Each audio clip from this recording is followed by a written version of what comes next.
Bien, buenas noches. Son las 8 y les doy la bienvenida al Centro de Pensamiento y Caminar Cristiano. Gracias por estar una vez más acá con nosotros en este tiempo de Facebook Live. También gracias a los que estuvieron hace 8 días. Tuvimos bastantes dificultades, parece que era cuestión de Facebook y no tanto de las diferentes señales de Internet, pero gracias por la paciencia. Después el video en Facebook fue borrado, así que los primeros días no estuvo ahí, pero ya está ahí desde hace varios días. Pueden verlo ahí, el de hace 8 días, o en Facebook, o también está en el canal de YouTube del Centro de Pensamiento y Caminar Cristiano. Entonces, bienvenidos.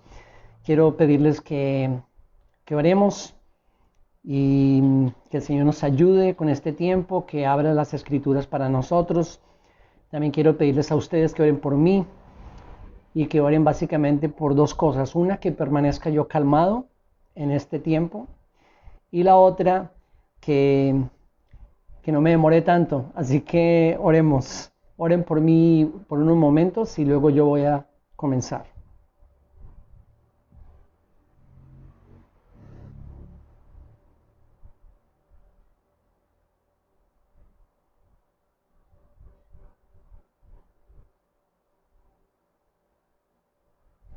Amén. Muy bien.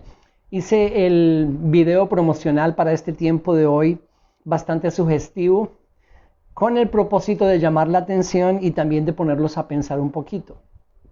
Espero que hayan pensado en todo lo que el video promocional decía. Aprovecho también para decirles una vez más que el propósito de estos tiempos juntos, o de todo lo que encuentran aquí o en el canal de YouTube, no es para que ustedes crean lo que se enseña aquí ciegamente, sino que para que juntos pensemos y reflexionemos a la luz de las escrituras los diferentes temas que estamos viendo. Entonces no es que tengan que ustedes creer lo que se dice aquí, lo que se enseña aquí. Nosotros no queremos eso, ni es el propósito. Es que juntos examinemos, consideremos. La otra cosa que yo quería decir como introducción es que cuando nosotros, o yo en este caso, nombramos a personas específicas, no es porque tengamos nada contra esas personas, sino porque esas personas públicamente han enseñado o están enseñando cosas y nosotros queremos examinarlas a la luz de lo que la Biblia nos enseña. Entonces no es nada contra las personas, pero es porque públicamente se está enseñando eso. El video promocional decía el poder de la fe para visualizar y para crear cosas. Y entonces demos la respuesta de una vez. ¿Cuál es ese poder que la fe bíblica tiene para visualizar o para crear, o el poder que nos ha dado a nosotros para hacer eso? Y la respuesta es sencilla: ninguna. La fe bíblica, ninguna. Ni para visualizar, ni para crear, ni para cambiar las cosas, ni para proyectarnos al futuro, ni para cambiar el futuro, como hemos venido hablando de todo eso. La fe bíblica no tiene tal poder. La superfe es un movimiento y es una doctrina que está directamente relacionada con otros temas que nosotros ya hemos estado estudiando acá, como la confesión positiva, como el poder de las palabras, como la divinidad de los humanos, etc. Y tal vez muchos dirían, o algunos dirían, que esto de la superfe es como la sombrilla que cubre muchos de estos otros temas que hemos estado viendo. Definamos la superfe, y esta definición es mía, pero por supuesto nutrida por otra gran cantidad de definiciones de otras personas entendidas y que exponen, enseñan sobre esto. La superfe es la cristianización, entre comillas, del poder de la mente. Eso es lo que es la superfe, la cristianización, entre comillas, del poder de la mente. Es una mezcla de conceptos humanistas, metafísicos, esotéricos y ocultistas, con versos y pasajes de las escrituras mal interpretados y acomodados para darle un supuesto fundamento bíblico a una doctrina completamente ajena a las Escrituras. Esta enseñanza herética le da el poder al ser humano y lo aparta de la soberanía de Dios. Esa es mi definición de lo que se conoce como el movimiento de la superfe. Pero cuando hablamos del poder de la mente, porque dijimos que es la cristianización del poder de la mente, ¿qué es ese poder de la mente a nivel secular? No a nivel bíblico, por supuesto, ni a nivel de las Escrituras, pero a nivel secular. ¿Qué es ese poder de la mente? Esto lo saqué de una revista de negocios en la Unión, en Inglaterra, perdón, que estaba tratando específicamente ese tema de cómo poder influenciar a la gente de los negocios con esto del poder de la mente. Y dice así, puedes tener un título máster o atender a todos los cursos y entrenamientos, puedes leer todos los libros que quieras, y mientras que todo eso contribuye a que te vaya bien, el poder de la mente tiene la capacidad de hacerte o no exitoso, hasta que aprendas a ser el maestro de tu mente. En todo esto, esa es la definición o una de las definiciones del poder de la mente a nivel secular. Para lo que nosotros estamos estudiando, dijimos que el pastor bautista E.W. Kenyon es conocido allá en los Estados Unidos como el padre del pensamiento positivo, pero por supuesto él traía eso de atrás y dijimos también de Norman Vincent Peale y otros. Y luego le siguieron otros, por supuesto, con todo esto del pensamiento positivo y el poder de las palabras. Le siguieron otros como Kenneth Hagin, como Kenneth Copeland. Kenneth Hagin murió, Copeland todavía está ahí, como Charles Capp, como Benny Hinn, como Frederick Price, como Joyce Meyer, como John Austin y su hijo Joel Austin, que es pastor de una iglesia en los Estados Unidos. Y pensando en todo esto, estaba reflexionando que tal vez no muchos de los que acabo de mencionar, pero muchos otros que traían el mismo mensaje, muchos de esos vinieron aquí a través de las décadas a Latinoamérica. En mi caso particular aquí en Colombia, hubo un tiempo donde Benny Hinn venía casi cada año, lo traían aquí y traían otras personas como Morris Cerulo y traían otros como la pareja de los esposos Hunter. Y vinieron acá por décadas y mi reflexión era esta: casi nadie trajo nada bueno. Traían toda esta enseñanza como si nosotros aquí en Latinoamérica fuéramos un campo de reciclaje. Pero otro exponente con una gran influencia en nuestro contexto latinoamericano fue, y todavía a través de sus libros lo es, el pastor coreano Paul Yonggi Cho, conocido como Paul Yonggi Cho, pero después él se cambió su nombre a David, y resulta que el primer nombre Paul tampoco era su nombre, sino que él dijo que tanto el nombre de Paul o Pablo o el nombre de David, ambos Dios se los había dado, les había dicho que se cambiara el nombre. Este señor que por allá en los años 80 era muy famoso y muy conocido porque era el pastor de la iglesia más grande del mundo en Corea. Escribió un libro llamado La Cuarta Dimensión en 1979. Escribió el libro. Ya tiempo después yo vine a saber mucho acerca de el señor Cho. ¿Por qué? Porque en la congregación donde yo iba nos presentaban videos y nos hablaban de esa maravillosa iglesia y de cuánto crecía y de la iglesia más grande del mundo, y era muy famoso y veíamos continuamente y escuchábamos acerca de él. Esa influencia, como la de este señor y muchos otros, influenció nuestro territorio y nuestro continente por décadas hasta el día de hoy. Hasta el día de hoy, como por ejemplo lo muestra la predicación del pastor Andrés Corson, que es pastor de la iglesia, el lugar de su presencia en Bogotá, la predicación llamada Cómo activar nuestra fe de junio de este año, del 2020, que básicamente es una extracción del libro La Cuarta Dimensión. Ahora, esto es lo que enseña el pastor o quien fue pastor de la iglesia más grande del mundo. Realmente no sé si hoy en día él todavía es pastor, porque fue acusado y creo que fue condenado a ir a la cárcel por desfalco, etcétera. Ustedes pueden averiguar. Pero este es mi punto. Esto es lo que él enseñó en ese libro. Vivimos, dijo él, en un mundo de 3 dimensiones, ¿cierto?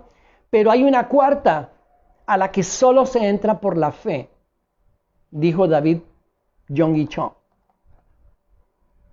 En todo ese libro, La Cuarta Dimensión, él todo el tiempo habla o dice que Dios le habla, que Dios le habla, que Dios le habla, que Dios le dijo una cosa, que Dios le dijo otra, pero la Biblia casi no es mencionada. No se encuentran a través de todos esos capítulos textos bíblicos, ni mucho menos exégesis de textos de la Biblia o del Nuevo Testamento. No se encuentran. Se encuentran muchísimas historias y experiencias del pastor. Déjenme mencionarles, por ejemplo, los 3 primeros capítulos del libro La Cuarta Dimensión, que fue un boom en toda Latinoamérica.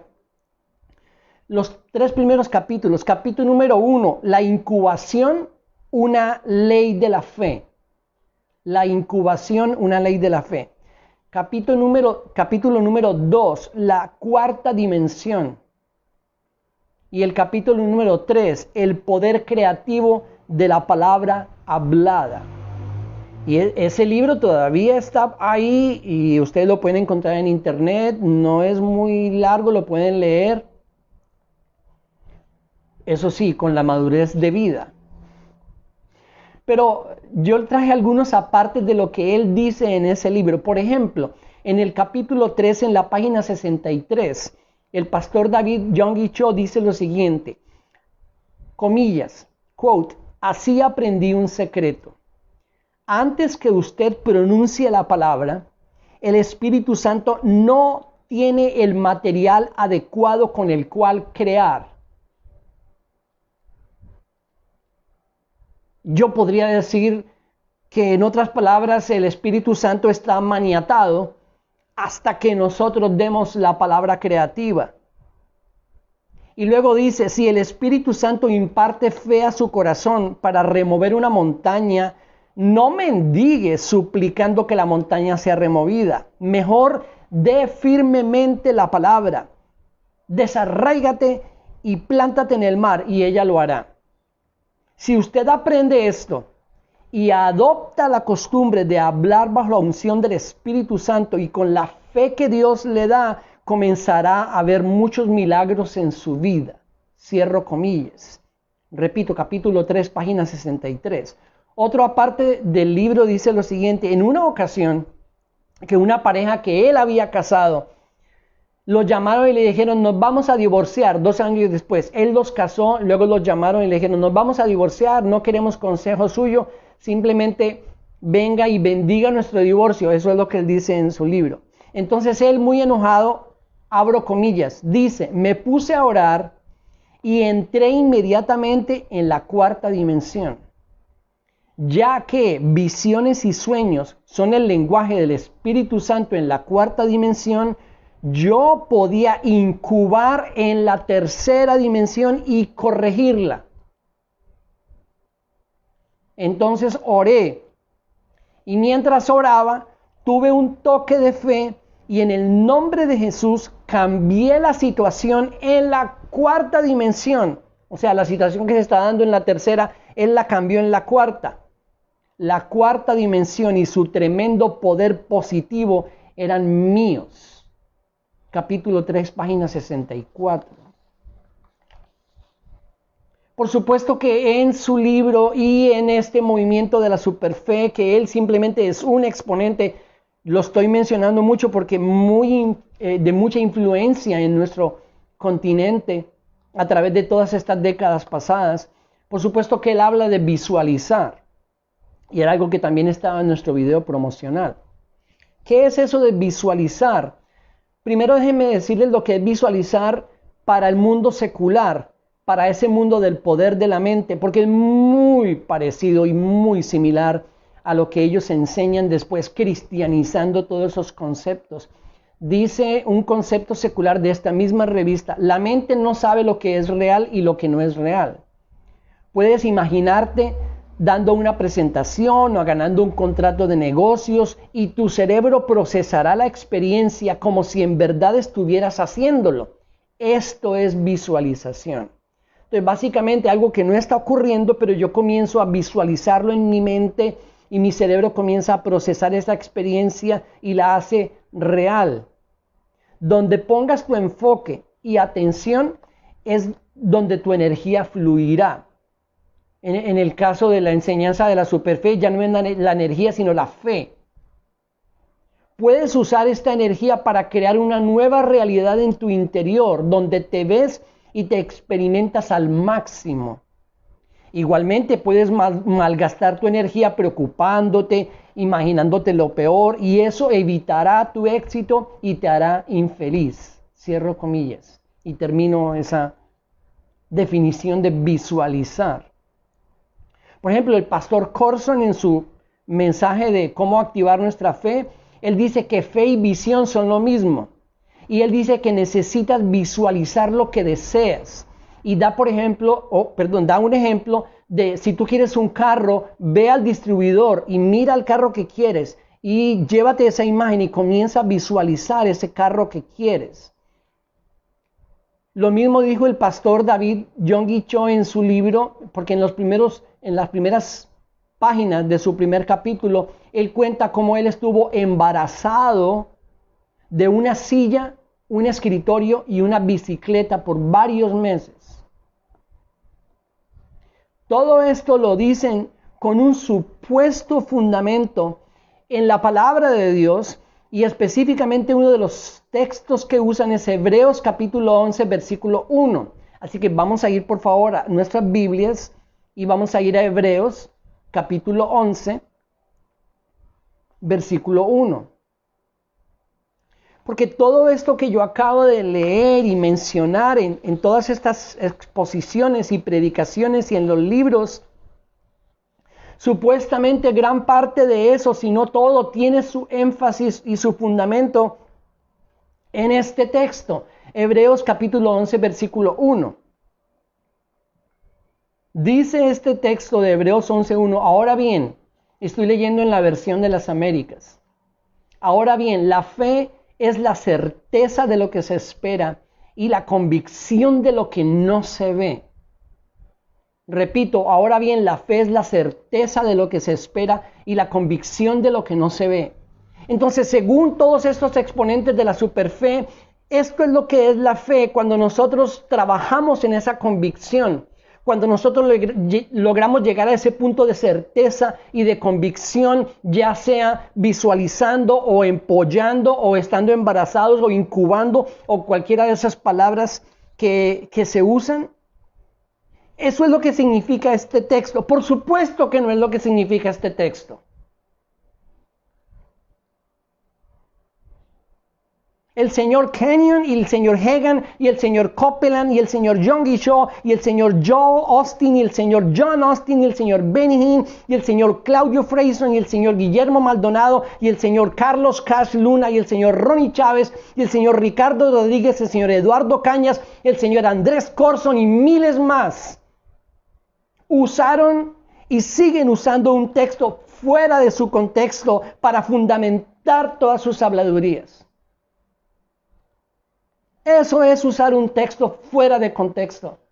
Y como lo hemos visto muchas veces en nuestras clases pasadas, un texto fuera de contexto no solamente es pretexto, es un gran peligro. Es una terrible forma de interpretar las Escrituras.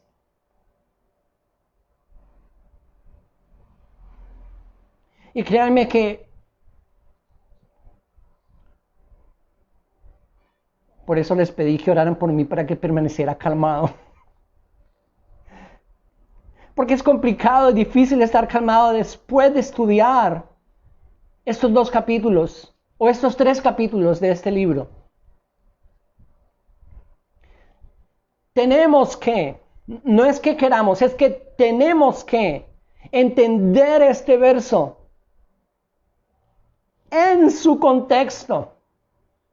¿Qué es el contexto? Lo hemos visto en otras oportunidades. El contexto es qué venía diciendo antes el autor, qué dice después el autor, en qué historia lo dijo, de qué venía hablando, a qué se refiere, cuál era la intención de su corazón. Por supuesto que nosotros creemos que estaba el Espíritu de Dios inspirando en lo que escribía, pero había una intención de él, de su corazón, de su mente, porque ellos no fueron robots, fueron personas usadas por Dios, por el Espíritu Santo que los inspiraba. ¿De qué venía hablando cuando él llega al punto donde él dice, ahora bien, la fe es la certeza de lo que se espera, la convicción de lo que no se ve? ¿De qué venía hablando?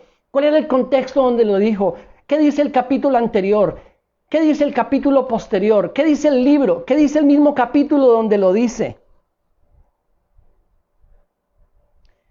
En el versículo 1 dice, ahora bien, la pistis, porque esa es la palabra griega que en el Nuevo Testamento se traduce como fe en nuestro idioma español. Ahora bien, la pistis es la hipostasis de lo que se espera y la elekos de lo que no se ve. Esas son las tres palabras en el griego, en el original, que se usan. Ahora bien, la pistis es la hipostasis de lo que se espera y la elekos de lo que no se ve. La palabra pistis, y después podemos entrar más al asunto de estudiar más la fe, pero la palabra pistis es creer, es estar convencido, pero también la palabra pistis es fidelidad. Y me gusta mucho esto de la palabra pistis, que aparte de que habla de la fidelidad, habla de lo que se puede esperar de alguien que promete. Y ahorita lo vamos a ver aquí en el contexto del capítulo 10 y el capítulo 11. La palabra pistis, repito, es creer, es estar convencido, pero también es confiar. Y esa palabra para mí es clave, confiar, porque la fe, esta pistis, es confianza. Esa hipostasis que es la esencia de algo. Ahora bien, la pistis es la certeza, esa palabra hipostasis es la esencia, es algo firme que tiene estructura, que tiene fundamento. Esa es la idea de la palabra hipostasis, de lo que se espera, y la elekos, que es la evidencia, la prueba, algo que ha sido probado de lo que no se ve. Pero vamos al contexto, porque es la única forma que tenemos para poder interpretar el texto. Entonces vamos al capítulo 10. Porque de ahí viene el capítulo 11. Antes no existían esos numeritos que nosotros tenemos ahí, ni de los capítulos ni de los versículos. Esta era una carta. Esos versículos y capítulos fueron colocados después para el estudio de la Biblia, pero no estaban ahí. ¿De qué venía él hablando? ¿Qué venía diciendo? Oh, el capítulo 10. Y yo tengo que resumirlo por tiempo. Pero en el capítulo 10... en el versículo 1 en adelante, él está hablando de Cristo como el sumo sacerdote y como el sacrificio único por nuestros pecados, eterno.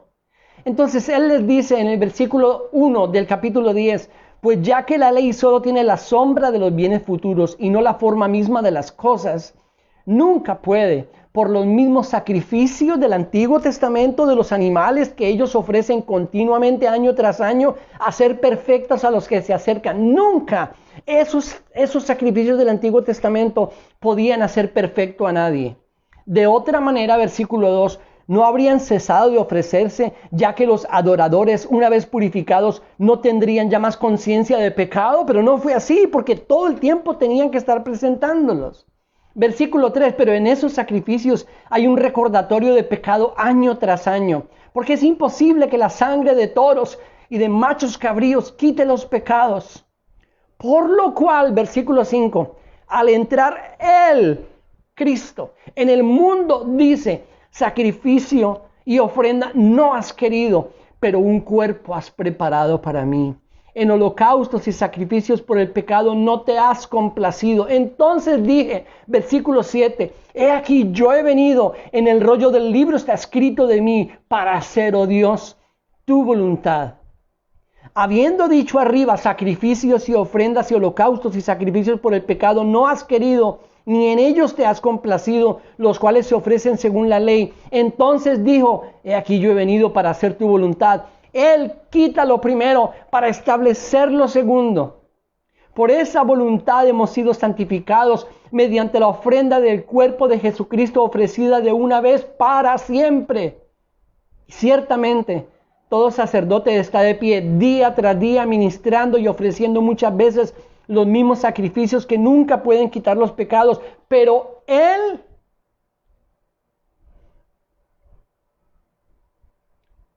habiendo ofrecido un solo sacrificio por los pecados para siempre, se sentó a la diestra de Dios, esperando de ahí en adelante hasta que sus enemigos sean puestos por estrado de sus pies. Y uno de mis versículos favoritos, porque por una sola ofrenda hizo perfectos para siempre a los que son santificados. Entonces, capítulo 10, contexto de Hebreos 11:1, ¿de qué venía hablando? Venía hablando de Cristo como el sacrificio perfecto, como el sacrificio eterno, el que reemplazó todos esos sacrificios del Antiguo Testamento. En Él es nuestro sacrificio. Ya no necesitamos otros, no necesitamos uno cada día, ni cada mes, ni cada año. Él es nuestro perfecto sacrificio una vez y para siempre. De eso viene hablando.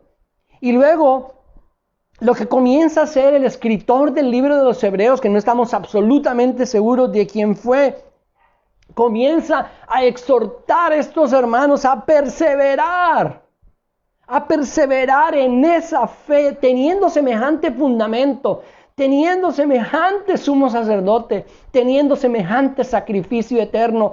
Él comienza a animarlos a perseverar, y eso hace en el capítulo 10, y eso hace en el capítulo 11, y eso hace en el capítulo 12. Por ejemplo, en el capítulo 10, en el versículo 19, entonces, hermanos, puesto que tenemos confianza para entrar al lugar santísimo por la sangre de Jesús, por un camino nuevo y vivo que Él inauguró para nosotros por medio del velo, es decir, su carne. Puesto que tenemos un gran sacerdote sobre la casa de Dios, acerquémonos con corazón sincero, en plena certidumbre de pistis, teniendo nuestro corazón purificado de mala conciencia y nuestro cuerpo lavado con agua pura. Versículo 23, mantengamos firme la profesión de nuestra esperanza sin vacilar, porque fiel es el que lo prometió. Y comienza a animar a estos hermanos a los que les estaba escribiendo a que ya que tenemos semejantes tesoros en Cristo, ya que Él es nuestro sumo sacerdote, ya que Él es nuestro sacrificio eterno, no perdamos la firme profesión de nuestra esperanza. Y comienza a animarlos a mantenerse firmes. Versículo 24, consideremos cómo estimularnos unos a otros al amor y a las buenas obras, no dejando de congregarnos como algunos tienen por costumbre, sino exhortándoos unos a otros, y mucho más al ver que el día se acerca. Versículo 32, pero recordad los días pasados, cuando después de haber sido iluminados soportasteis una gran lucha de padecimientos.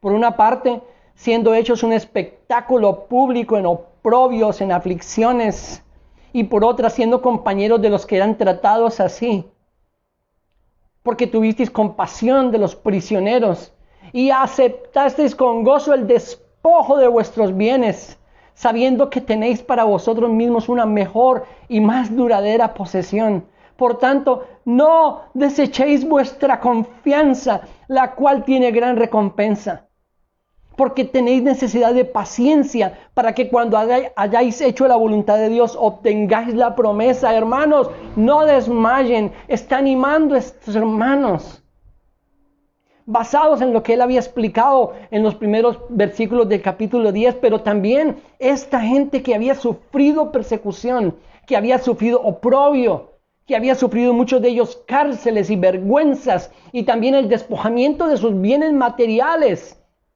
Muchos dicen que es posible que a lo que él esté refiriéndose aquí es a la persecución del año 64 al año 67 que sufrieron los cristianos bajo Nerón, la cual fue una de las más espantosas de toda la historia de ese primer siglo.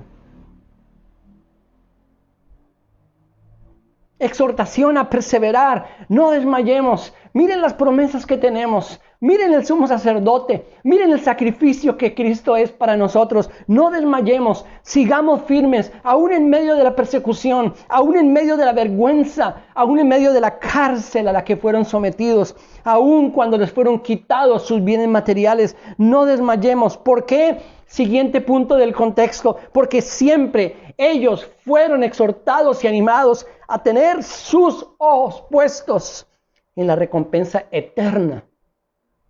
Oh, ¿dónde está eso? 10:25. No dejando de congregarnos como algunos tienen por costumbre, sino exhortándoos unos a otros, y mucho más al ver que el día se acerca. ¿Cuál día? El día de la venida del Señor, de su regreso.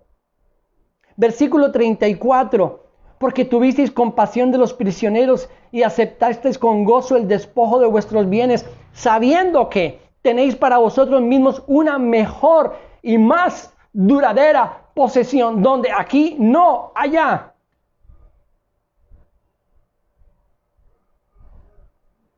Por tanto, no desechéis vuestra confianza, la cual tiene gran recompensa, porque tenéis necesidad de paciencia para que cuando hayáis hecho la voluntad de Dios, obtengáis la promesa. Porque dentro de muy poco tiempo, el que ha de venir, vendrá y no tardará. ¿De qué está hablando? Está hablando de poner los ojos en lo eterno, como lo va a decir repetidas veces en el capítulo 10, en el capítulo 11 y en el capítulo 12. Vamos al 11. Una vez más al 11. En el versículo 8, él comienza con esa lista tremenda que hace, animando a estos hermanos a perseverar en medio de las dificultades, de la aflicción, de la persecución. Él les dice, miren por ejemplo Abraham, al ser llamado obedeció, saliendo para un lugar que había de recibir como herencia, y salió sin saber a dónde iba. Por la fe, por la pistis, habitó como extranjero en la tierra de la promesa, como en tierra extraña, viviendo en tiendas como Isaac y Jacob, coherederos de la misma promesa. Versículo 10, porque esperaba la ciudad que tiene cimientos, cuyo arquitecto y constructor es Dios, y esa ciudad no está aquí. Oh, a tanto les gusta y les fascina hablar de Abraham porque era rico en el Antiguo Testamento. Pues aquí en Hebreos 11 se nos dice que no tenía su mirada aquí. Él estaba esperando esa ciudad cuyo arquitecto y constructor es Dios. Vayan al 34 del capítulo 11. Hablando de esta gente de fe, de estos héroes de pistis, de confianza, apagaron la violencia del fuego, escaparon del filo de la espada, siendo débiles fueron hechos fuertes, se hicieron poderosos en la guerra, pusieron en fuga ejércitos extranjeros. Las mujeres recibieron a sus muertos mediante la resurrección, pero otros fueron torturados, no aceptando su liberación, a fin de obtener una mejor resurrección. Otros experimentaron vituperios, azotes, cadenas, prisiones, fueron apedreados, aserrados, tentados, muertos a espada. Anduvieron de aquí para allá, cubiertos con pieles de ovejas y de cabras, destituidos, afligidos, maltratados. El mundo no era digno de ellos, hermanos. Por eso tenemos que perseverar. Ellos lo hicieron confiando en la promesa que Dios les había hecho para el mundo futuro. Errantes por desiertos y montañas, por cuevas y cavernas de la tierra. Oh, escucha esto. Versículo 39. Y todos estos, habiendo obtenido aprobación por su pistis, no recibieron la promesa. No la recibieron, murieron sin recibirla. Murieron confiando, murieron con pistis murieron con fe, murieron con confianza. Porque Dios había provisto algo mejor para nosotros, a fin de que ellos no fueran hechos perfectos sin nosotros. Murieron confiando sin recibir la promesa. Ahora déjenme mostrarles, para ir terminando, el fundamento de la fe en este capítulo 10 y capítulo 11 y capítulo 12. Ese es el fundamento de esta pistis, de ese estar convencido, de ese confiar plenamente, porque eso es lo que significa pistis. Este es el fundamento. En el 10:23, dice: mantengamos firme la profesión de nuestra esperanza sin vacilar. Eso es pistis. Eso es fe, eso es confianza. Mantengamos firme la profesión. ¿Por qué? Porque fiel es el que lo prometió.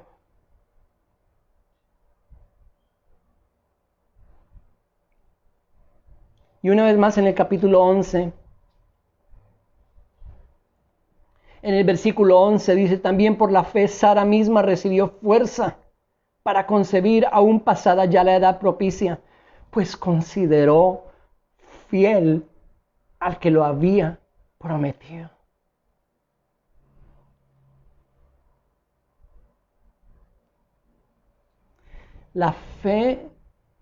El fundamento de la fe de esta pistis para mí es ese. No son las cosas que no vemos o que vemos. Es Él que lo prometió. Hace un tiempo me impactó mucho. Leí una frase de alguien que dijo: Dios no quiere que confiemos en Él por lo que Él hace. Dios quiere que confiemos en Él por su carácter, por quién es Él. 2 veces en el 10 y en el 11 se nos dice que el fundamento de esa pistis, de esa confianza, es quién lo prometió. Muchos murieron sin recibir la promesa. ¿Por qué se mantuvieron con la fe? Porque confiaron en que Él lo había prometido. Y por cuanto Él lo prometió, Él lo va a cumplir.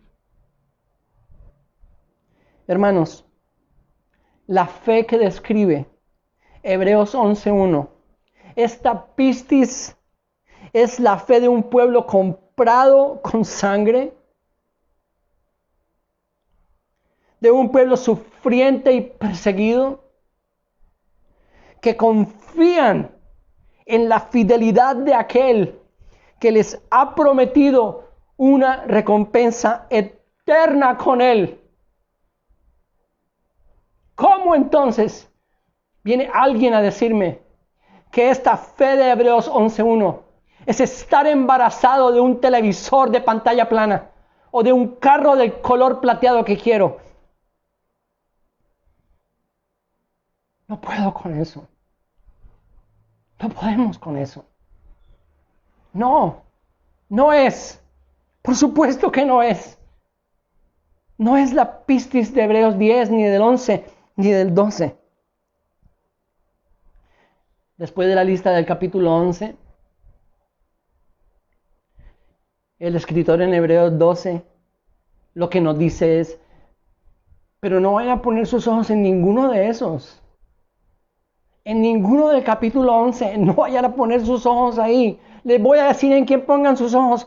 Pongan sus ojos en el autor y consumador de esa pistis.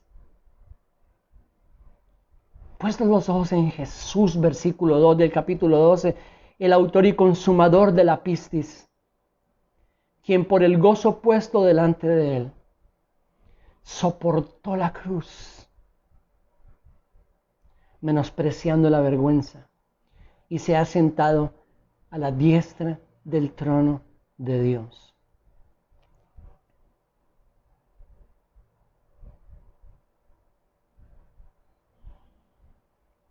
El escritor de los Hebreos comienza en el capítulo 10, primero mostrándoles las maravillas del plan de Dios en Cristo, mostrándoles a Cristo como el sumo sacerdote que sabe compadecerse de nosotros, mostrándoles a Cristo como el sacrificio que es eterno, ya no necesitamos otro. Cada día nos levantamos y ahí está, vivo, eficaz, pleno, perfecto, el sacrificio de Cristo. Y luego comienza, hermanos, los quiero animar. Tenemos que perseverar, no podemos flaquear. Miren las promesas. Puesto que tenemos todo esto, necesitamos perseverar. Esa es la fe. Confiemos hasta el final, no importa qué, aunque suframos persecuciones, despojamiento de los bienes materiales, aunque muramos sin recibir la promesa, sabemos que el que lo prometió es fiel. Esa es la fe, esa es la pistis. No es ningún poder mágico en nosotros que puede producir carros o joyas o diamantes o televisores de pantalla plana o lo que quieras. No tiene nada que ver con la fe bíblica. Y termina diciendo, pongan los ojos en Él, en Jesús. Él fue el que sufriendo la cruz inició y completó la fe, la pistis, en la cual nosotros somos llamados a perseverar. Yo sé que me faltó el poder de la oración y me faltó atar y desatar y me faltó el nombre mágico de Jesús. Repito, todo esto es simplemente sugestivo para ponernos a pensar, pero dejamos eso para el jueves. Ya saben, para terminar, los videos están en Facebook o también están en YouTube. El del martes pasado, el de Connie para las mujeres, el jueves pasado. Y si ustedes consideran que hay otros que pudieran añadirse y compartir con nosotros, invítenlos, compartan los videos promocionales. Voy a mandar un nuevo video promocional por la fecha, pero básicamente es lo mismo para poder terminar lo que anunciamos el próximo jueves. Un abrazo grande, el Señor les bendiga.